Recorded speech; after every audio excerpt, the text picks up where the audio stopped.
¿Qué tal, amigos? ¿Ustedes saben qué es la inflación y cómo se calcula? Bueno, ahorita lo vamos a ver. Bienvenidos a Oasis Asesoría Financiera. Mi nombre es José Luis Manjarres. Vamos a platicar de la inflación. En los últimos días hemos escuchado que la inflación subió al 7%, lo cual es alto comparado con los últimos años, pues cerca de 20 años, que habíamos logrado pues tener la inflación más o menos controlada en un 2, un 3, un 4%, a veces subió un poquito, pero bueno, entonces ahora pues subió al 7%.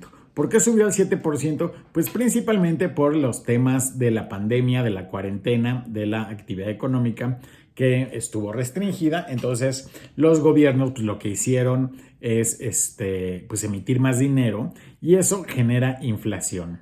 Y este fenómeno pues no es solo de México, este aumento en la inflación fue en todos los países. En Estados Unidos, que generalmente tiene una inflación más baja que la nuestra, pues también andan sobre el 5 y fracción por ciento, y inclusive países como Japón, que a veces llegaba a tener inflación negativa, tenía deflación, es decir, los precios bajaban con el tiempo. Entonces, pues resulta que ahora ya tienen 0.2, una cosa así de inflación, muy poquito, pero bueno, pues sí es un cambio en cuanto a lo que se venía observando. Entonces, la inflación es el aumento de precios generalizado, es decir, de la mayoría de los bienes y servicios en un periodo determinado. Generalmente lo medimos por año. Entonces, si ahorita lo tenemos en 7%, es anualizado, es decir, se midió en la última quincena o el último mes. Eso si se analiza, si se anualiza, nos daría un 7%. No quiere decir que se van a mantener así, probablemente en unos meses baje, y entonces cuando saquemos la suma, digamos, del 2021, probablemente no sea del 7%, probablemente sea como del 6%. Que bueno, aún así, pues es un aumento. Entonces, cuando una economía tiene inflación, en realidad a veces no es tan malo. Se recomienda que en una economía se tenga una inflación pequeñita porque eso hace que pues le da cierto dinamismo a la economía. Entonces, un país que tiene una inflación de un 1 o un 2% puede estar bien. Por decir algo, esta deflación que a veces se vive en Japón, en realidad le causa problemas a Japón tener inflación negativa. El hecho de que sus precios bajen pues hace que pues no mucha gente quiera producir, que no se quiera vender, etcétera. Entonces es deseable que una inflación en un país sea como del 1 o 2% más o menos. Generalmente es lo que tienen los países europeos, generalmente es lo que tiene Estados Unidos, ¿no? Más o menos por ese nivel.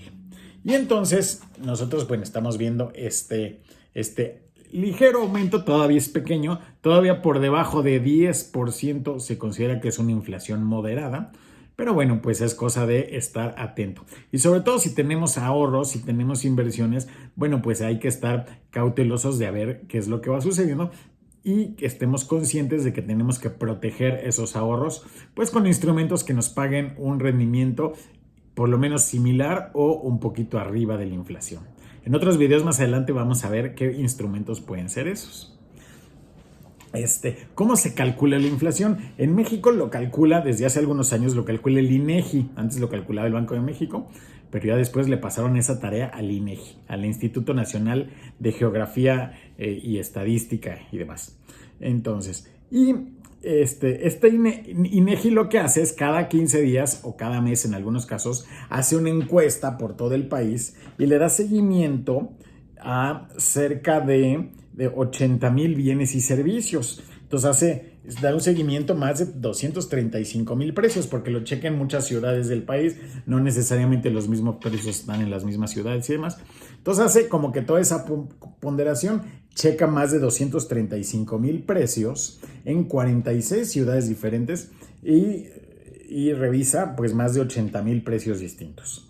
Y le da seguimiento puntual a más o menos a cerca de 800 productos, poco menos de 800 productos, que y que se agrupan en 280 géneros. Entonces hace una labor bastante importante de encuesta y pues de seguimiento de miles de precios por todo el país, y con eso pues saca un índice y entonces con eso ya sabe qué precios pues fueron los que aumentaron respecto al periodo pasado. Si se ve que esto es generalizado, que fue en muchos precios, ¿no?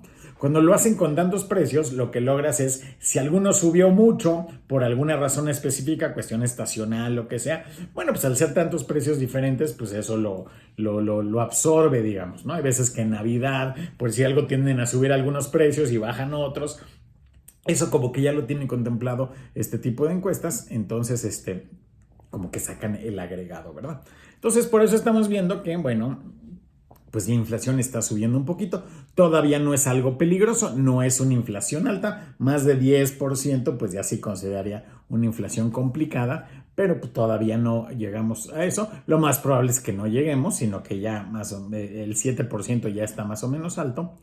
Y tampoco es una hiperinflación. Hay países como Venezuela y otros que sí tienen hiperinflaciones cuando es de más del 100% en un periodo, durante varios periodos. Si durante 2 o 3 años es mayor al 100%, se considera que hay hiperinflación y eso sí es un problemón porque entonces, pues todos los productos, pues no hay forma de programarlos. ¿Cuáles son el problema de tener una inflación muy alta? Por decir algo, si tenemos una inflación muy alta, pues no hay forma de calcular precios. Entonces tú tienes que vivir al día y trabajar al día porque no puedes guardar el dinero y no puedes planear. Si hoy cobraste, por decir algo, 1,000 pesos y con eso compras, no sé, X super, y si lo guardas y te esperas, si tuviéramos una inflación demasiado grande, con esos 1,000 pesos irías la próxima semana a querer comprar lo mismo y ya no te alcanzaría. Entonces, por eso es que cuando hay una inflación demasiado grande, pues entonces la gente no ahorra, la gente no puede planear, la gente no puede hacer muchas cosas.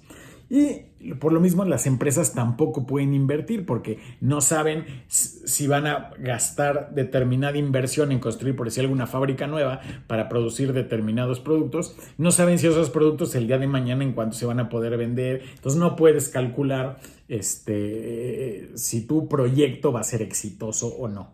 Entonces eso hace que la inversión pues se pare, ¿no? Entonces, pero bueno, eso en México no está sucediendo eso, pero sí hemos visto casos en otros países donde llega a suceder.